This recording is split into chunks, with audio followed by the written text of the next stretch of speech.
Ayan, so welcome back po no dito sa Doy TV Sports at na-miss ko po kayo no.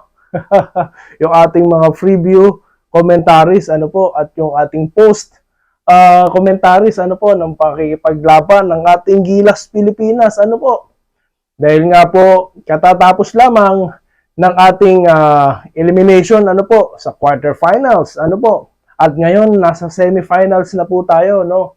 At ang nangyari po sa Iran at Gilas Pilipinas game. Yan po ang ating gustong pag-usapan ngayon. Ano po? And to move forward, going to the semis. Ayan. So bago po yan, let me thank you guys ano po sa mga nag-subscribe ano po at sa mga ano po mga nagme-message at sa mga nagsasubscribe and like no ng ating videos. Salamat po no sa inyong patuloy na pagsuporta. Well, nandito man ako sa ibang location ano po.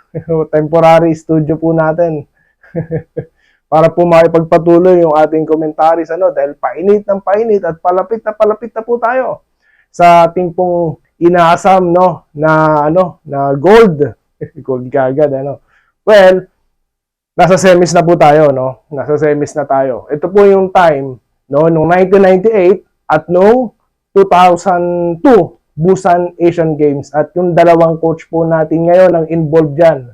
Of course, yung ating head coach na si Coach Tim Cone at ito pong si Coach Jong Uichiko na siyang nag-a-assist ngayon dito sa ating triangle practitioner Okay, so bago po yan, bago tayo dumako sa semis kung saan ating pong babanggay ng isang malakas na kumpanya tuloy, malakas na team. Well, gusto ko munang balikan ito pong nangyaring bakbakan Gilas at Iran. Ayan. Dahil nga po wala tayong preview, At alam ko may mga nag-aabang, pasensya na po, masyado po tayong busy ngayon.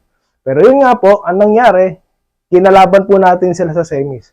So we took another way, another path para po makapasok ng semis. At yun nga po, nung nilabanan muna natin yung Qatar, at blowout game po yan. At sumunod naman po itong Iran. Kung saan po tayo nanalo ng 1 puntos lang. Biruin nyo yan. We have a lead for as much as 20 plus points ang ating itinambak sa Iran. Pero fourth quarter, bigla silang bumulusok.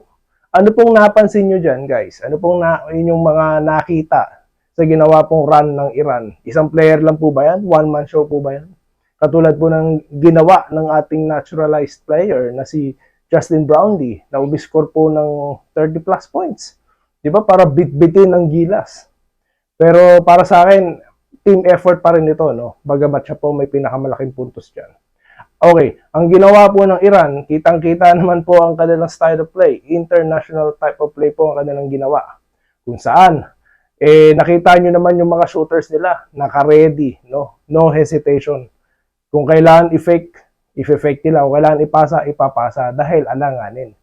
Diba? Yan po ang magandang nakuha natin dito. Yan po ang magandang natin dito, take away natin dito, yung patience nila.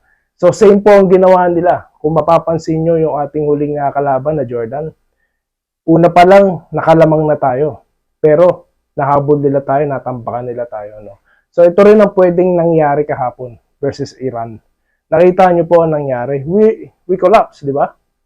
Pero mabuti na lang at talagang may mga reliable players tayo on the floor kaya hindi po tayo nadali. Kung hindi, wala po tayong pag-uusapang semis ngayon. Maganda po ang nilaro ng ating Gilas team, yung shooting nandoon, Pero kailangan na talaga natin na ingatan yung ating susunod na opensiba at ang ating depensa na rin. Maganda ang ating naging depensa sa first, second, and third. Pero yung fourth, talagang nabasag ng kanilang 3-point shots, di ba? Yung momentum ng isa nilang player, di ba? Yan po mahirap kapag mainit, hindi nyo po kayang pigilan yan. Naranasan ko po yan noon. Talagang kahit anong bato, talagang pumapasok So yan po mahirap pigilan. So ngayon, yan po iingatan nating mangyari. Dahil sa katulad po ng play na ginawa nila, simple basketball po talaga. Mapapansin nyo, iilan lang ang kanilang low post play, iilan lang kanilang isolation play. Talagang lang, nakaready lang talaga lahat sa 3-point shots. So yun po ang maganda nating i-adapt dito. Ano po? Bagamat, syempre, ang play nating nakasanayan dyan muna is yung ating ini-implement. Ang kailangan lang po natin talagang gawin is matinding depensa at yung ano po, execution of our plays, no? Mas maganda pong naititira ang ating possessions kesa na-turnover ito. So yun lamang po ang ating napansin at congratulations po sa ating lahat, sa ating Gilas Pilipinas, sa ating coaching staff, ano po, sa ating mga players, ano, na patuloy na nakikibaka dyan at ready na po, no, para sagupain ang kanilang susunod na makakalaban, ang China, no. Kaya yan po ang ating pag-uusapan sa susunod na video content natin, no, dito sa ating temporary studio, ano po.